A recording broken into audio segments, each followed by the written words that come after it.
काही माणसं गरीब असतात पण मनाने आणि प्रेमाने श्रीमंत असतात. ज्याच्याशी लग्न झालं त्याच्याकडे मोठं घर होतं पण त्या घरात मला जागाच नव्हती. त्याच्याकडे पैसा होता पण माझ्यासाठी त्याच्याकडे वेळच नव्हता रे.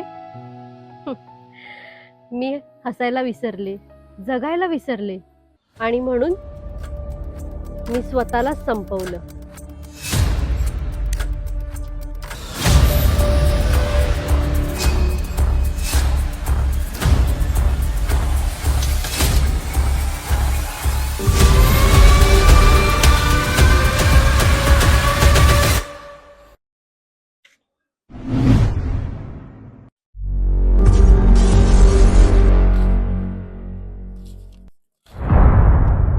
तुषार, माझं प्रेम खोटं नव्हतं, फक्त माझं नशीब खोटं निघालं.